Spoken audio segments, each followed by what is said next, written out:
he actually lied about something, and one of his lies turned out to be quite harmful to me because as a pet owner, I had just lost my cat Kurtz, and unfortunately when I posted it on Nagunayo of Schwartz, a memorial, the comment was deleted, but RES3 said that I had killed my cat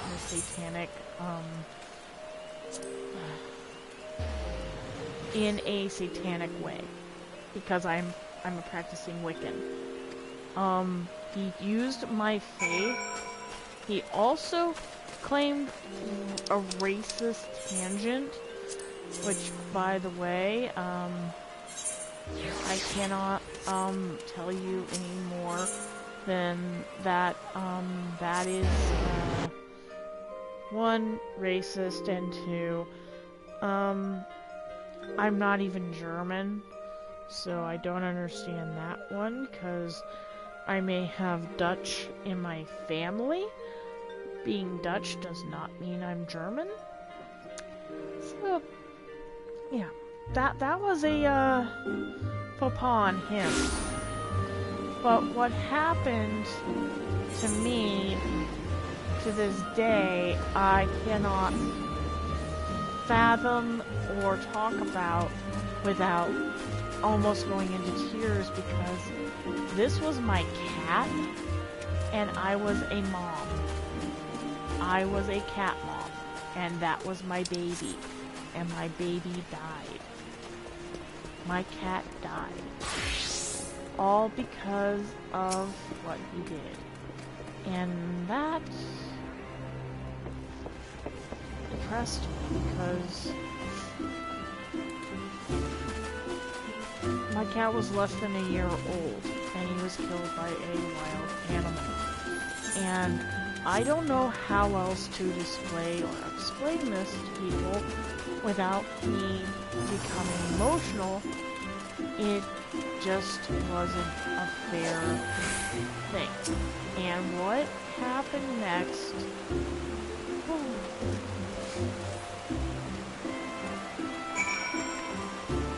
What happened next was probably not a... it's not that easy to explain, because I have to go into my own emotions and say, this is what happened, this is how it happened, but I can't do anything, because guess what? Again, the person who did manage to get RS3 in trouble put more trouble on me, and it's not their fault. Even though the police believed me and took my statement, unfortunately, because of the situation, there was nothing any police officer could do. Now, before people go, oh, that's not true, the police did what they... No, that is not entirely the truth. The cops can't do anything if there is no evidence to say otherwise. So when you go into a situation where you tell somebody this, and this, and then you find out that you are basically making a problem worse, you are quite frankly making a problem worse. So when I hear somebody say, well, Emily Artful didn't do this or that, I'm gonna mention that, yeah, that doesn't work that. In the...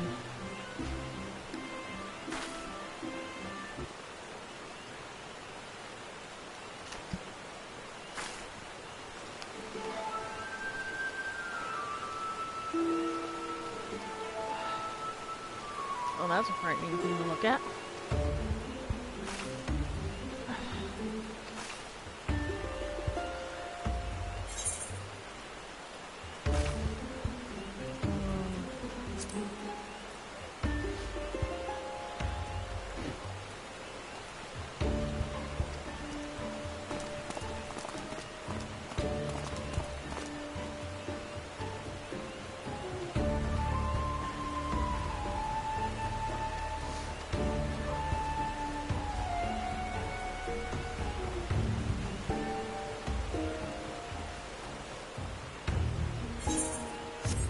But, like any person who has ever gone through what I went through, do you really think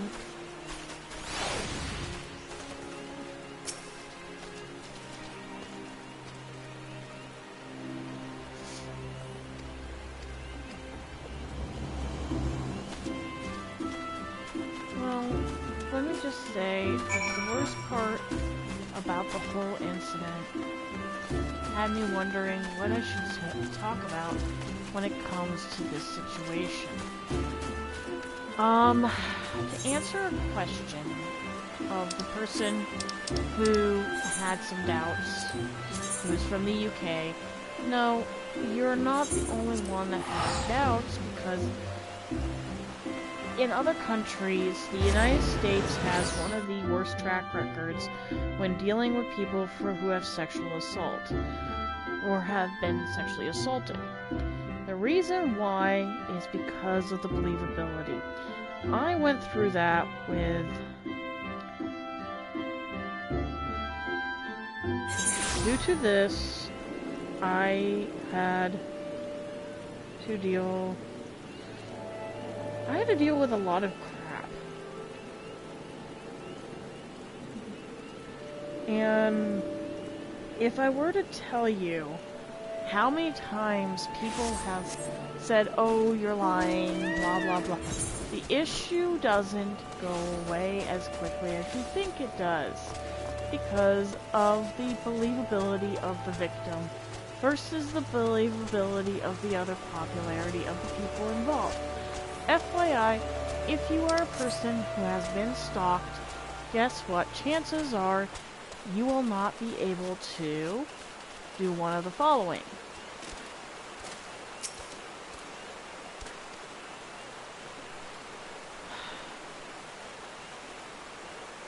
It means that you end up having to answer to a lot of stuff.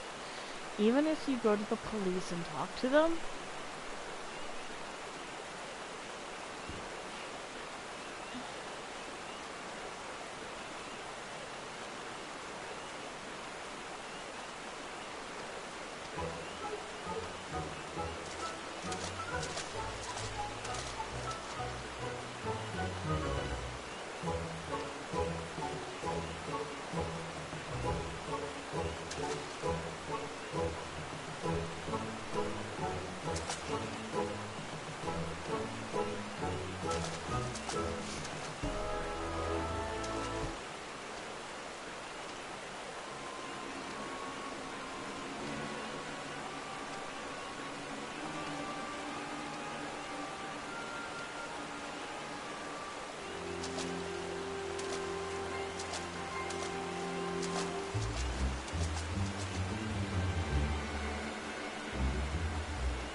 but when I tell people about what happened to me is not an isolated incident, it could happen to anybody really, but what my biggest issue, and this is the biggest issue I've had when dealing with RAS3, is many of RAS3's friends knew what was going on, knew it was wrong, but chose to ignore it.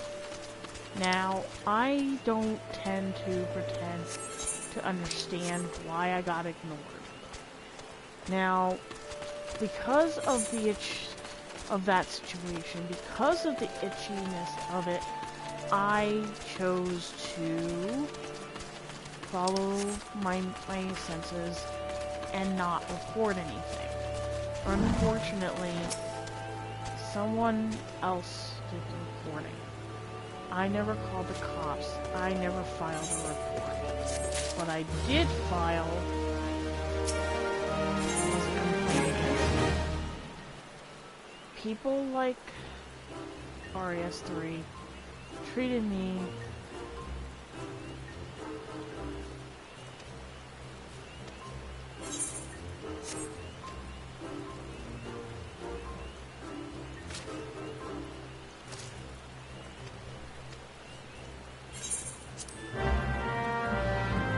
what I have to say, and this is probably the one thing that many people in the following years of the anime fandom have told me that unfortunately many things worked against me when dealing with it. Same thing with Emily Artful, same thing with anything else. The police don't care.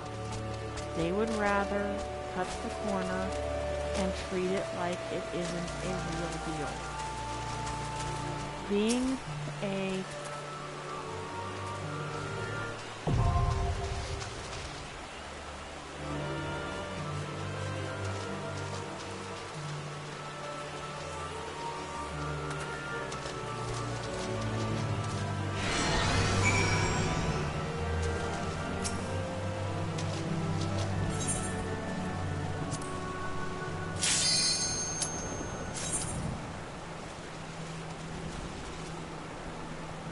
oh boy.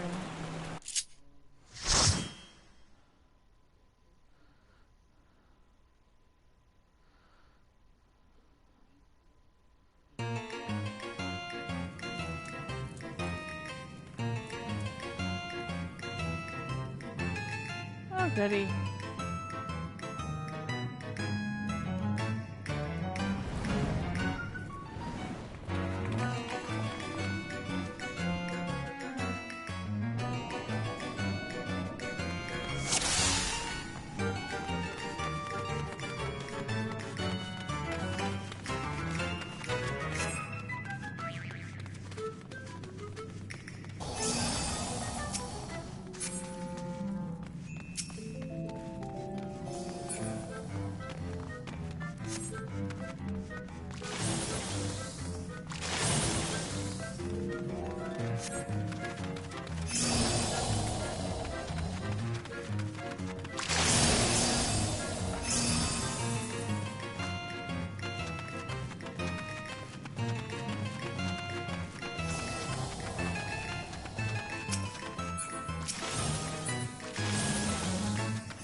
actually kind of fun.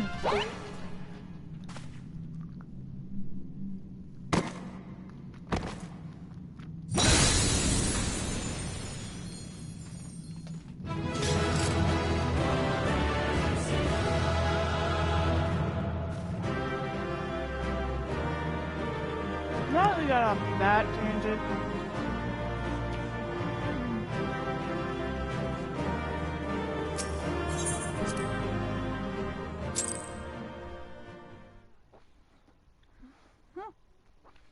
Nice. Anyway,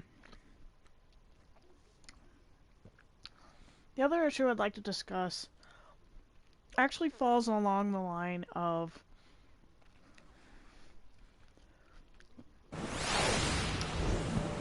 what happens when you are a person who has gone through what I have been through, and also what you can do now that you know what's going on. For some reason, I am still connected to my work.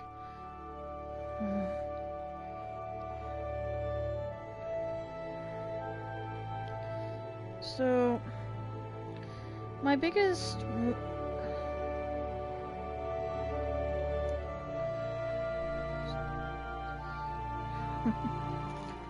So, as I'm sitting here talking about what happened, about the whole Emily and all that, I'd like to mention that not everybody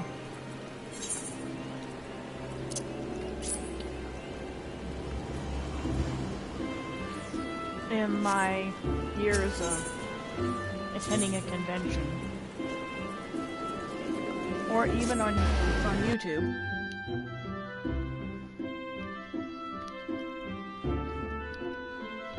have seen things go completely crazy. Commentary, for one.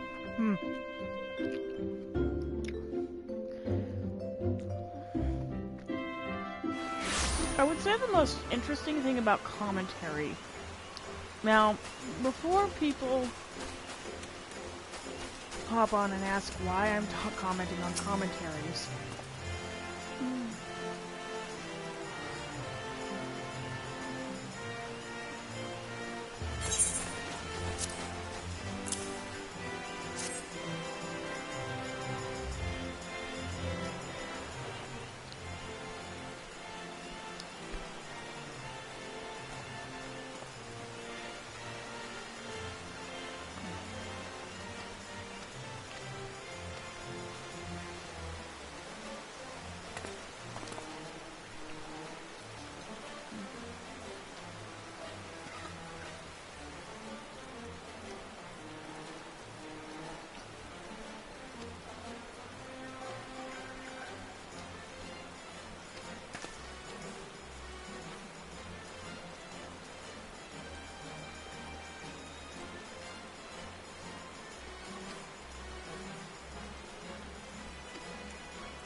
now, I will mention a few things about fantasy and science fiction at the moment, and also, I'm going to go back to a discussion I was having regarding what happened Marion Zimmer Bradley. Now, I will mention that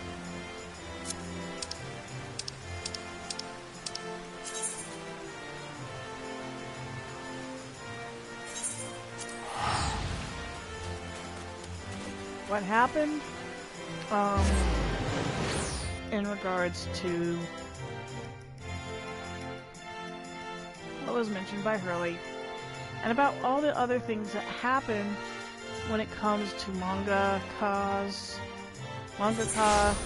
comic book artists, and anything else. I'm gonna say it, and I'm gonna say this in all frickin' honesty. You can say this till the cows come home. It's still going to be the one thing I have said to people. You can't change anybody. And honestly, even though Nobuhiro Watsuki paid his dues, many people are still mad at him. Even I'm mad at him because it's kind of sad when the creation is more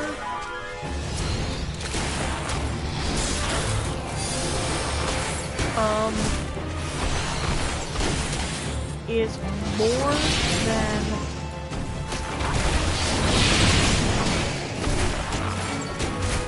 let's just say it. When the creation is more aesthetically pleasing than the creator and more has more morals than the creator, you have it. And it is kind of an issue with any fan of any fan base. You're going to have that problem. When I mentioned this to one of my friends, he told me that that is actually the only problem with the creator of Kenshin that he had. But the sad thing is, the creator of Rurouni Kenshin is maybe a drop in the bucket compared to the other issues that are in the fan base. And unfortunately, it is a huge problem in, let's say, anime, sci-fi, and other things, where you have a problem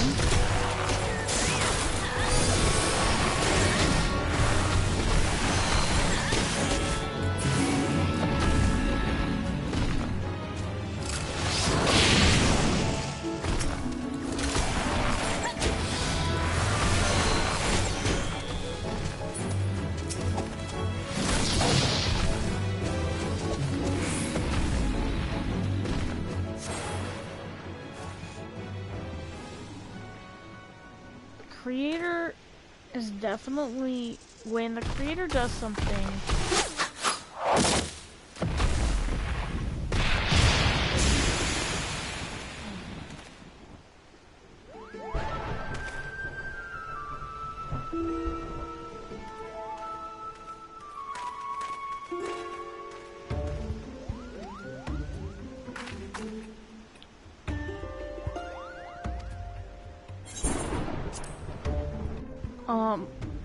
the problem I've always had with the creator being stronger than the creation is the fact that when the creator is the one that creates the product and they're not as savory as you might think they are, I'm going to actually mention at some point back when I was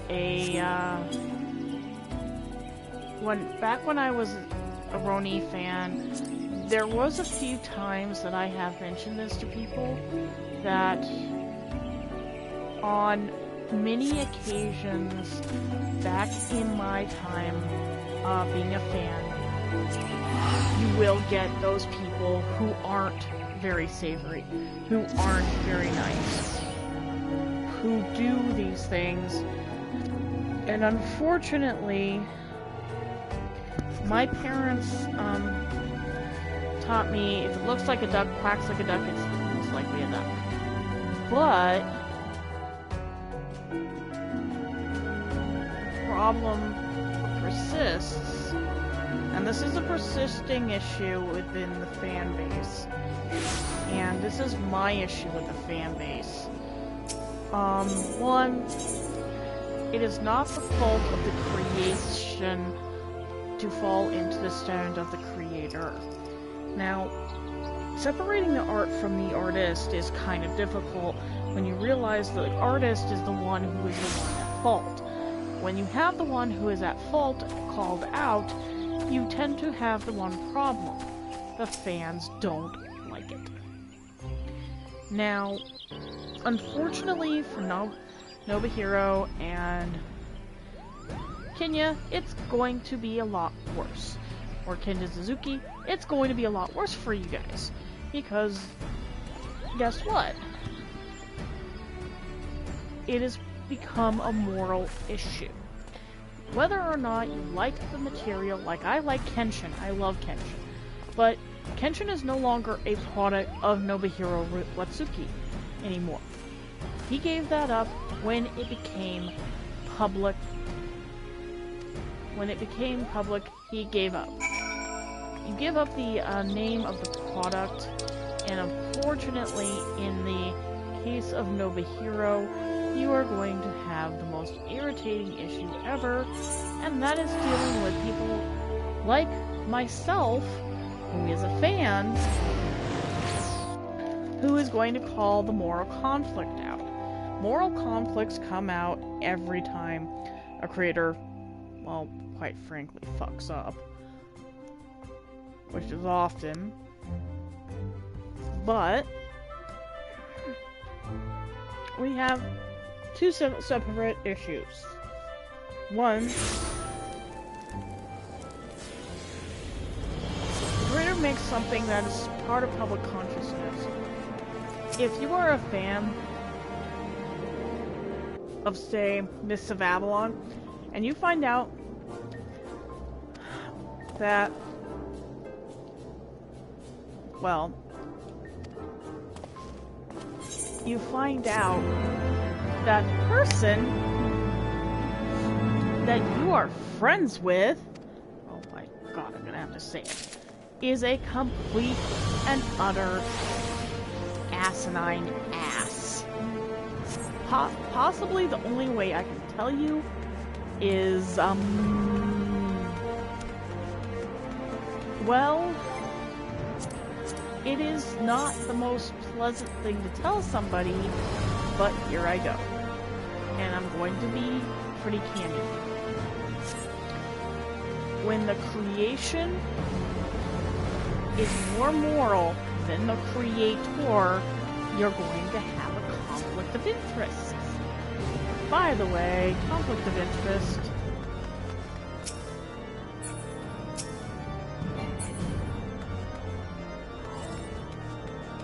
Conflict of interest. What is the biggest conflict of interest? Well, let's start with... Let's see.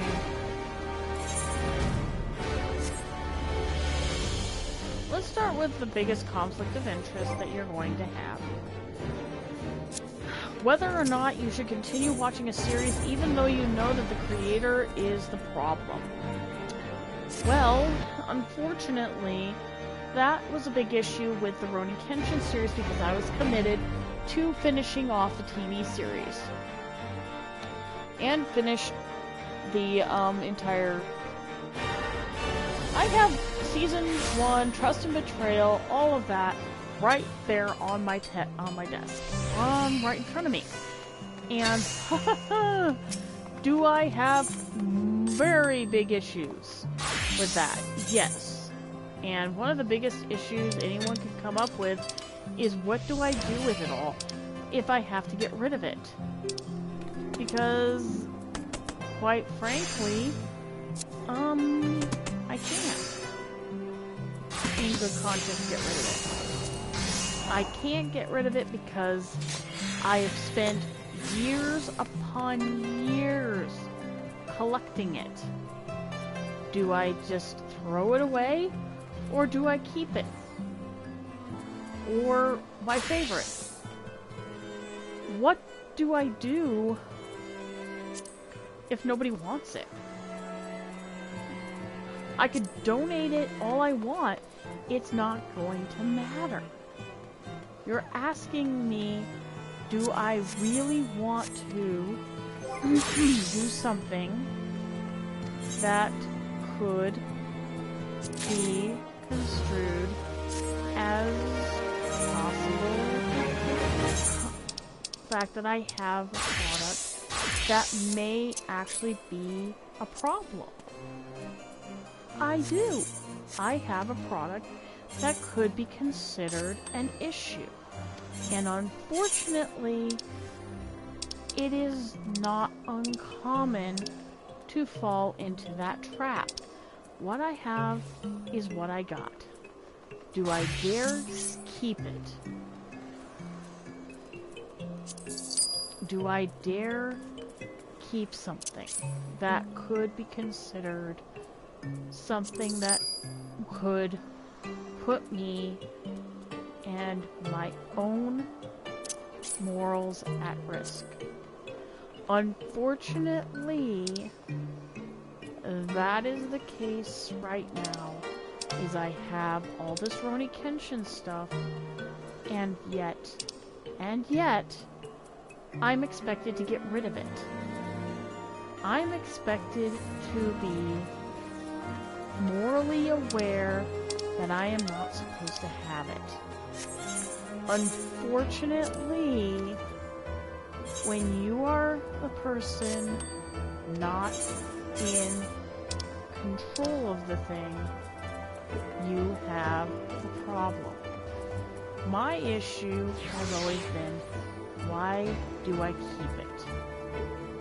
Unfortunately, as a fan, it is still considered a product that is a good it is still considered a good series. It is still considered one of the best series in the world. Unfortunately, guess who falls under the problem of having material that could otherwise be a questionable material? Unfortunately, in our country, it is considered, in my opinion, in bad taste to keep it. Unfortunately, I'm stuck with it because nobody else wants it. What do I do with it? I'm pretty much gonna have to deal with having it, and then deal with people criticizing me for it. When I tell you, oh yeah, I have these, but I also understand why I have it. FYI, just because somebody collects stuff like this does not make it right for you to judge the person who has it.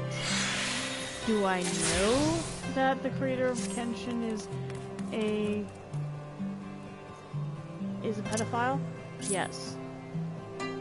Does it make me sick that I have it? Yes. But as a fan of good literature, is it my right to get rid of it simply because of that? No, it isn't.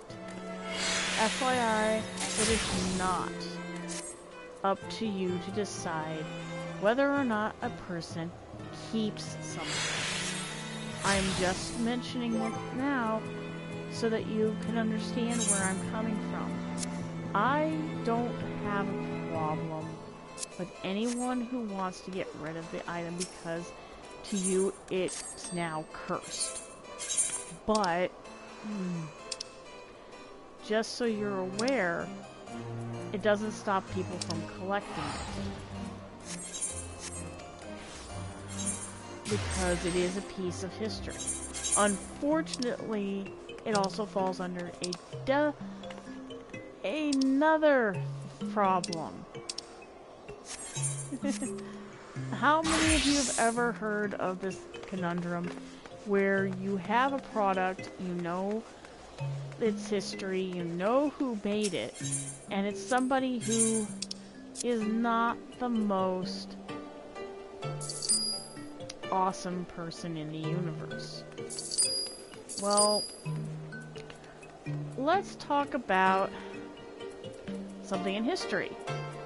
By the way, I am a huge history buff person, and unfortunately, with my knowledge, it turns into something much worse. Alright. So, let's say you as a person have, and I'm gonna do this with a smile on my face, a skin book. Alright. I'm going to give you a little history lesson. You're not going to like this history lesson, trust me. I don't even like it. Alright. Back in the early 20th century, murderers had a bit of an interesting conundrum. So, what they would do to a murderer is they would take the skin from the murderer and turn it into what's called a skin book. Unfortunately, people who would buy this, yes, people would buy it. It was kind of this macabre market for it. And what it was in those books was basically all the crimes that individual person committed. And it's all their confessions, it is all the stuff they've ever done. And they were given, the victim was given the book as a way of atonement. Unfortunately, over the years, these people would take the book and, well, they would give the book back to the individual. And, of course, the individual was expected to keep the book as an atonement for their crime. Unfortunately, the individual in question undeniably is the one who committed the crime. Now, while you look at this, you realize the criminality that had befallen these books has a very, very nasty history. While I am saying it, while I am doing this, be aware that the criminality and the terrible things that have happened to said person, it is pretty bad. Unfortunately, the individual in question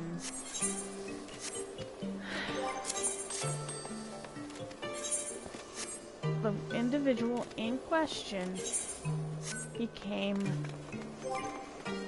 the victim's family had a choice with these stupid books. Keep them or let the curse continue. Unfortunately, nobody wanted the books back.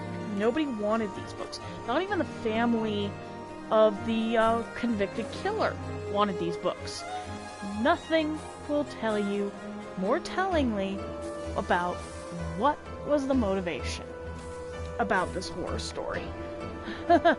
Because, well, honestly, I could just tell you that the answer came in a horrifying reality. You are stuck with the book of your ancestors. You are not given a choice in the matter. And I am not gonna be saying, hey, this is a great story. It's not a great story. After the situation, many of these books, many of these cursed materials went missing. Okay? And unfortunately, these books would end up in collections.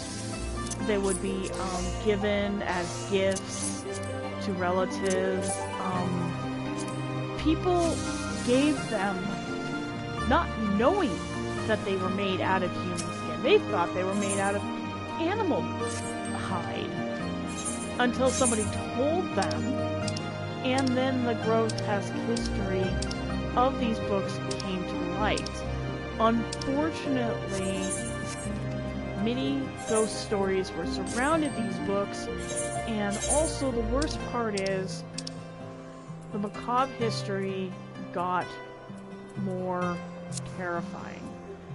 Yes, people literally gave these books as gifts, thinking nothing of it, nothing was going to happen, and unfortunately, many people without that foreknowledge got something that could be considered a cursed item. Now, before anyone goes, oh my god, you're telling a ghost story, you're telling a ghost story, I'm telling you the history of these, of what I'm going to be doing. So,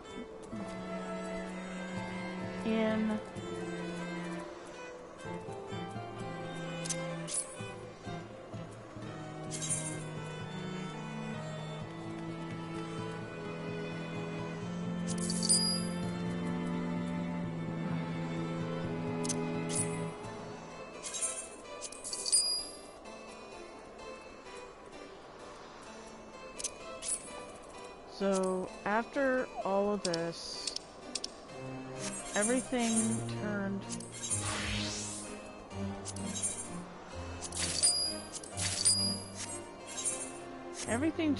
upside down. Many people, in many cases, especially in the United States, were constantly thinking, oh my god, this stuff is real. Oh my god, what have I done? I'm gonna mention that you're not the only person who has heard these stories. Ghost stories like this are very real. Unfortunately, they're based off of an actual thing. Now, before anyone tells me I'm full of shit, blah blah blah, I'm going to point out that a while back, when I first did something like this, yeah, I felt like I was full of shit, okay? When I tell these ghost stories, and I tell people the history of what these items are, and also how it relates to, say, the situation with the mangaka, is that now, the items in question are now a problem, because nobody's gonna want them. Nobody's gonna want these stupid things. Nobody's gonna want a cursed book. Nobody's gonna want a cursed product. FYI, it is not the fan's fault. The creator is a total asshole. FYI, I am going to make one mention. The US is no better. We still actually buy books from a jerk who thinks that gay people are evil. And he created a fan base based off of a series called, if you've ever heard of it, I'm not gonna say go for it. If you've ever heard of, the series, well, let's see.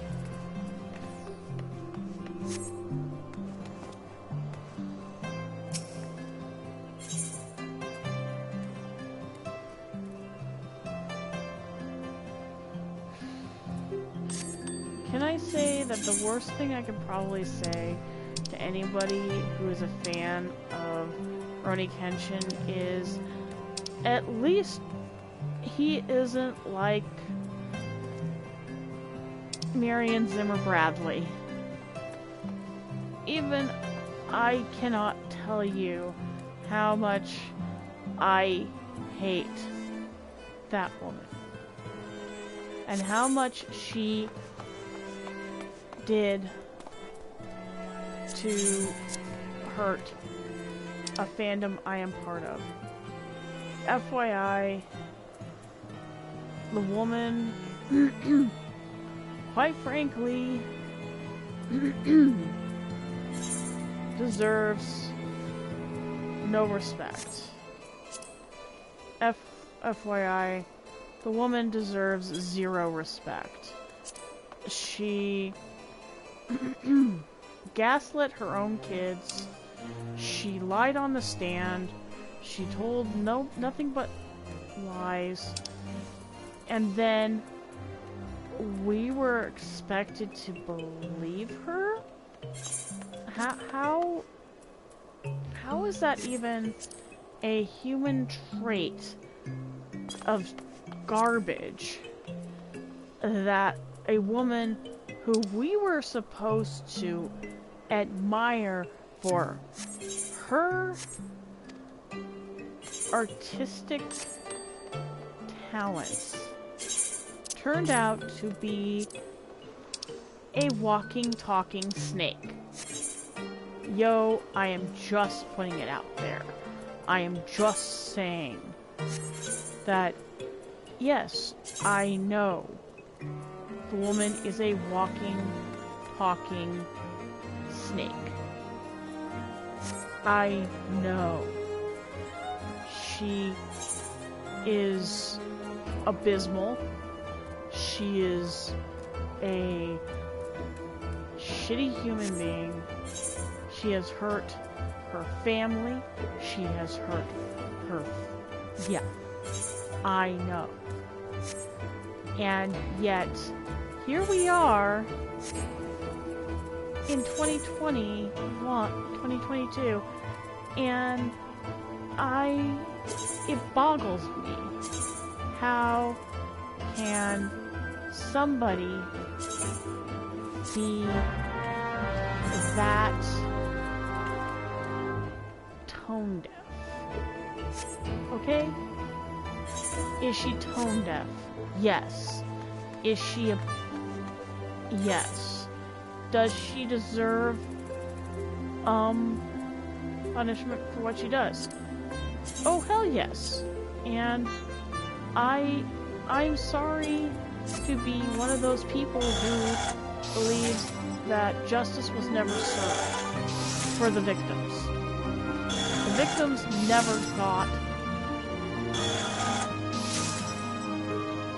justice. And I am supposed to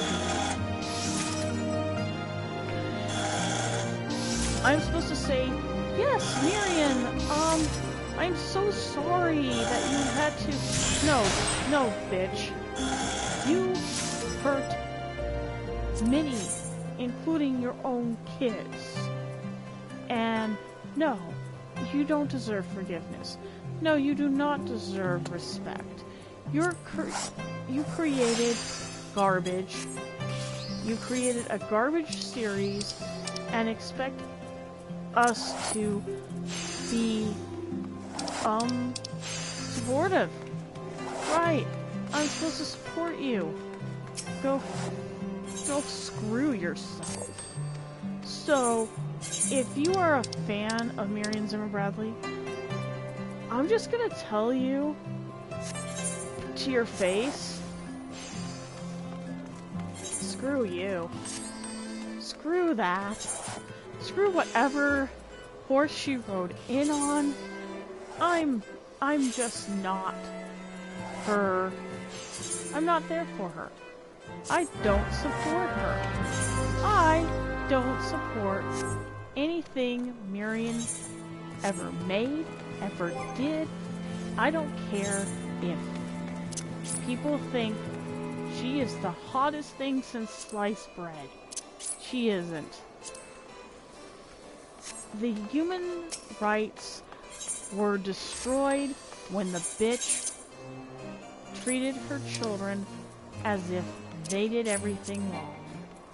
I'm sorry, fans of Marion Zimmer Bradley. You guys are a joke. A human trash dump. And yet, I'm supposed to be supportive. I am supposed to be a nice person over this. I'm not. I am not a nice person. I am beyond the most... I'm just gonna say it. I'm a bitch. It is not the fault of my own creation. It is the fault of the American... It is the fault of the programming of my brain that I am not impressed with people who lie on the stand and then get mad when somebody calls them out and then tells them to go jump off a goddamn cliff. Because, you know what, Marion? You deserve every ounce of hate. You do. And our fandom is better off without you. Your books aren't that great. Your work is pretty mediocre, comparatively. But, honestly, I care less what somebody will tell me, because I honestly think Marion Zimmer Bradley is the worst author that the fan base could ever have. And I am not a fan. I've never been a fan. And I never will be a fan. Because the train wreck that people go to take into account that the woman is a genius is a joke to me. I just don't get it. I don't get how a person who is supposed to be a amazing human being is a walking pile of horseshit. And yet I am supposed to be impressed with that. I'm not. I'm not impressed with people who admire this person. I call it the ever-changing demographic of our fan base on the basis of what people are into. Now, in the case of Rurouni Kenshin, I'm going to be pointing out some things. The creator of Kenshin gets zero money for it any longer because the money goes to paying his fines and his stupid ass holery that he pulled. His asshole move has basically circumvented his own creation to the point that it is no longer his to control, but is under the jurisdiction of people who work for the market, of which, FYI, from what I've heard, from whatever source, I can't remember what source I got it from, the creator of Kenshin cannot touch the money that is given to the show, movie, or subsidiaries. After his bullshit move, he basically just stepped away from Kenshin, finished the Hokkaido arc, but the money that he gets from it goes straight to therapy. But as far as I know, the US is pretty much been dumped on over it.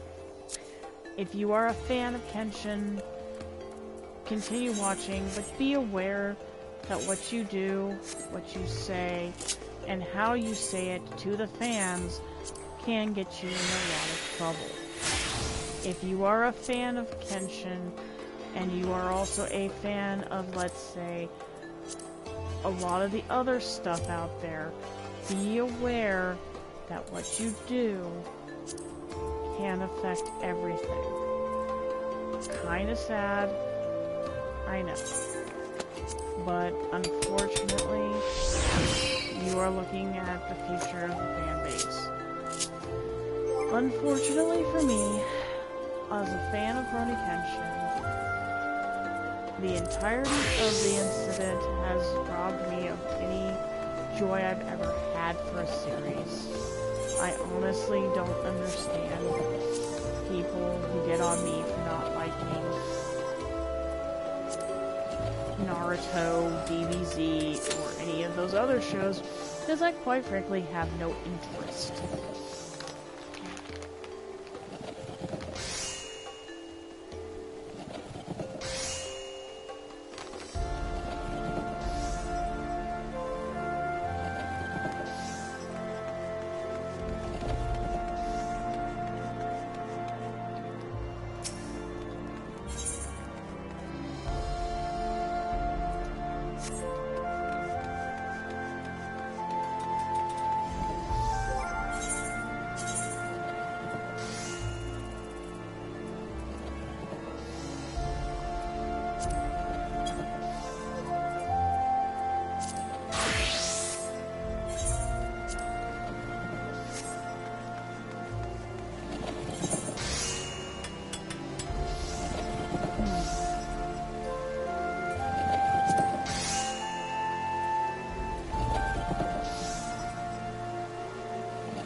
As I can see it at the moment, if you are a Rurouni Kenshin fan, or any fan of the show that turns into a complete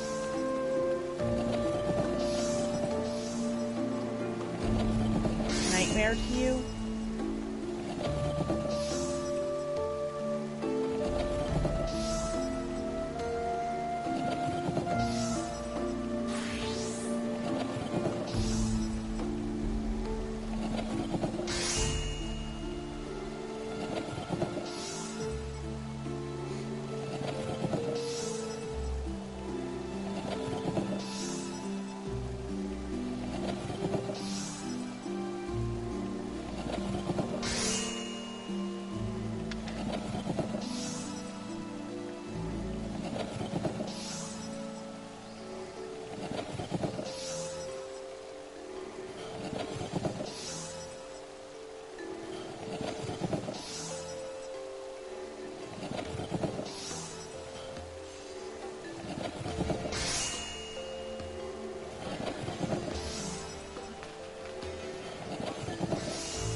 sweet. Never mind. I'm gonna go to my bard and go kill some things.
I set up the second channel as a photography, my hobby, and mostly because I felt like it was just something a little more akin to what I wanted to do on this channel, but I know that this channel is probably not going to be the best place to do it.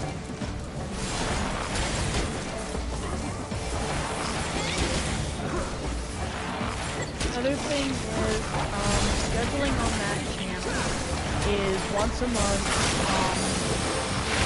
You will be getting tutorials and other things on there on the nature photography and some of the stuff I'm getting information on. I do LinkedIn Learning, which is part of a thing that I have a part of.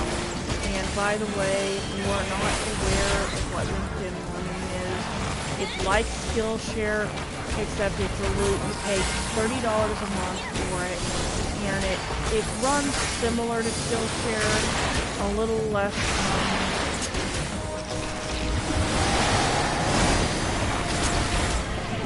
It's a little more in depth on education to get certificates to what you've learned. I've learned a lot in photography. On that channel, to be quite honest, I don't know how else to explain it, and I'm going on for 3 hours doing these games. Figure I might as well say something to you guys about the second channel in case you are interested. The second channel is called Electrophonic 2, or Electrophonic Kitty 2. It is, again, channel. You're going to see different pictures. You're probably going to see more of what I'm doing. outside of playing video games. You're gonna see me, yes. You're gonna see my beautiful face. You're gonna see the fact that I hurt myself pretty badly. I had quite a fall this morning. And it was not a fun fall, okay? I'm just gonna tell you right now, it is not a fun fall. It is...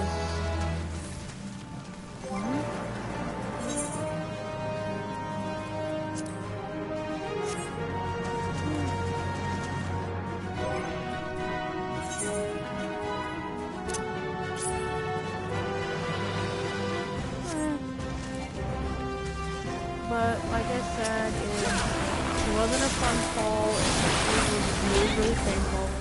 And I was lucky I didn't break my nose. Honestly, I hit the ground pretty damn hard. And I'm surprised my camera did not get damaged. Slipping on ice is not fun. Especially here in Colorado, because in some of the parks, they do not...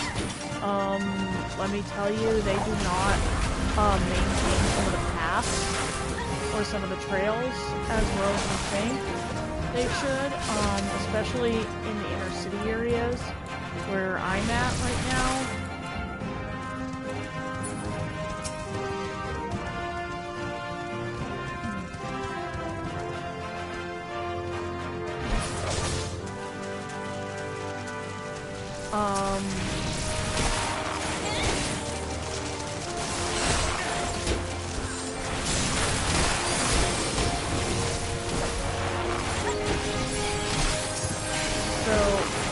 I mentioned the fact that the trails are not maintained. There's still ice on some of them, and that is kind of dangerous if you do not have the shoes built for it. Ooh, sirens.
Thing I'm going to cover with my channel.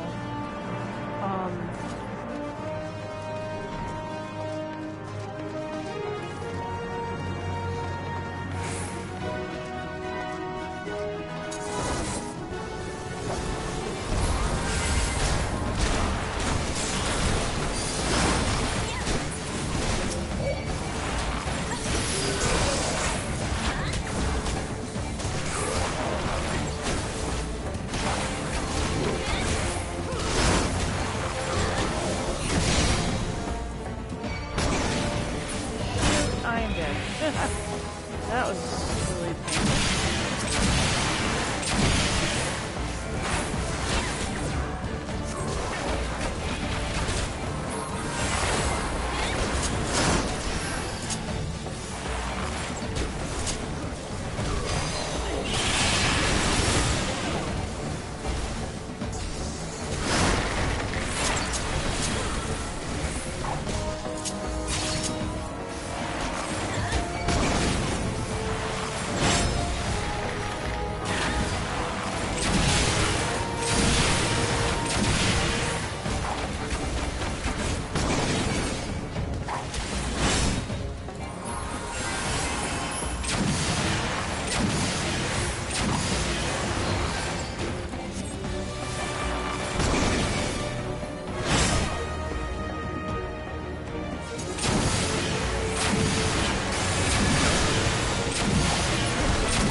lot of people have said some things regarding my character, and I don't want to attack anyone based on the fact there are people who do not understand where American law enforcement comes from, because American law enforcement is a joke in most cases, and I honestly don't believe that what happened to Emily.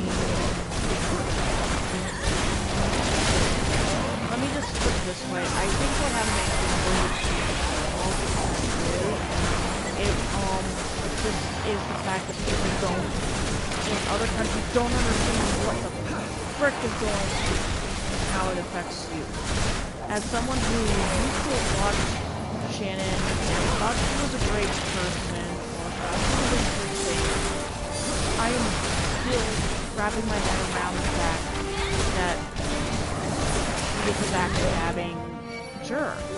I don't like people who treat their friends like that, because I've been on the receiving end. And I'm sorry to say the person in question was a former cosplayer I knew, and what he was one of my friends put him on a list for something he didn't do. So honestly, all because the person in question friend zone. So yeah, I kind of liken that to what happened to my friend when he got put on the sex offender list without being in her presence. And I honestly don't know how much more I can say it, but as someone who has been in the sphere of that and seeing what happens, considering that the girl moved out of state, is a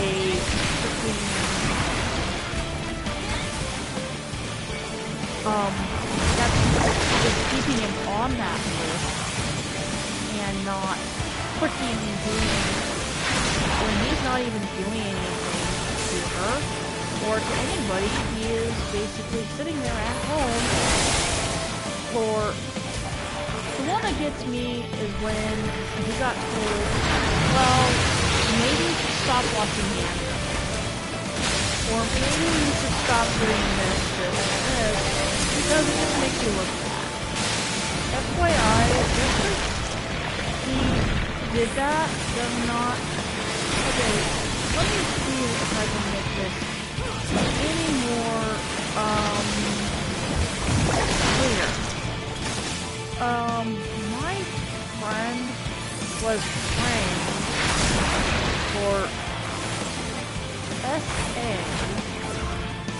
when they never were in the same room together for over 10 years. They weren't even sharing a hotel room. You gotta understand that kind of, I really wish I could say that credibility, would have been on his side, but considering that, again, this is a girl who is a popular versus a guy who can, in the eyes of convention attendees, he is one of those few people who can't even catch a break. So, honestly, for those of you who are not in the know about it, he literally had to tell a judge there was no way in hell he could have been in the same room with her for over 10 minutes, but yet they believed her anyway, and because at the time she was a minor, she got put on a sex offender list, even though he was roommates. Can you honestly think this is weird, considering assaulted by a 7-year-old when I was 6. And because of the whole bullshit that happened, right? That was total mind thing was, we don't know why he did what he did. All I know is that I was a 7-year-old being sexually assaulted by a 6-year-old being sexually assaulted by a 7-year-old. And all they can tell me is, FYI, he was playing doctor. Fuck you. He was not playing doctor.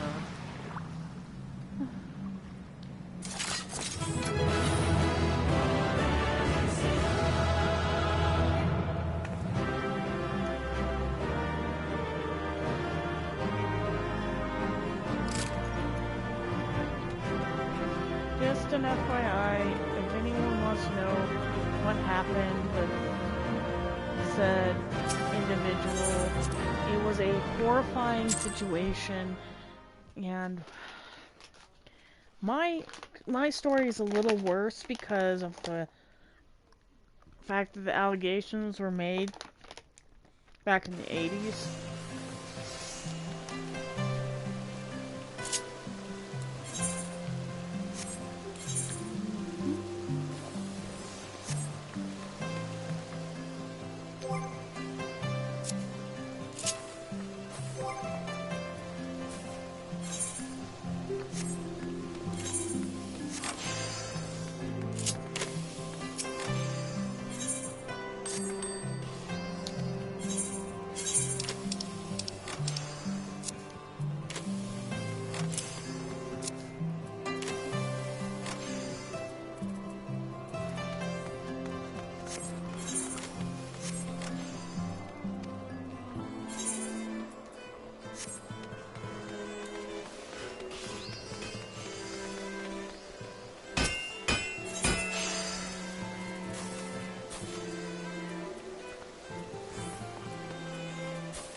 Yeah, when I was... The thing is, people like to point out that when it happened to me, was not as bad as they think it was. Unfortunately, the situation of which I actually had to sit through this, many people think, oh, it can't be that bad. Dude, I was sexually assaulted by a kid who probably got the idea from something else, and nobody wanted to deal with it, and nobody wanted to deal with him.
it.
How to discuss some things that just,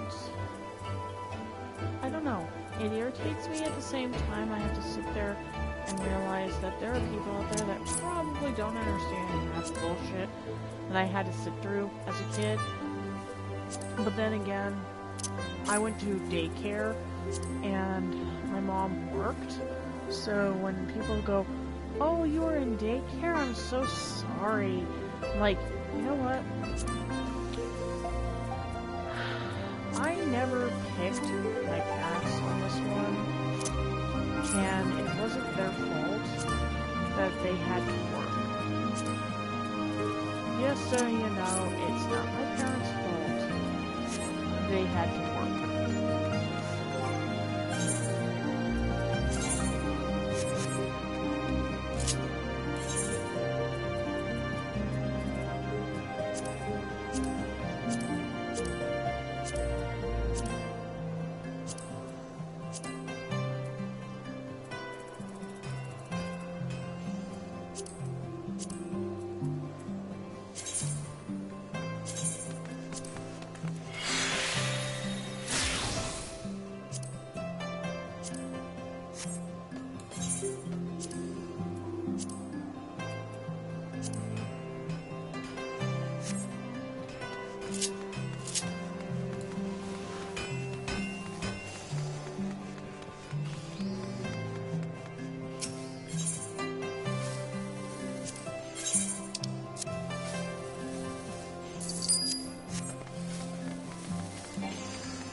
So I am gonna sign off. I'll talk to you guys later.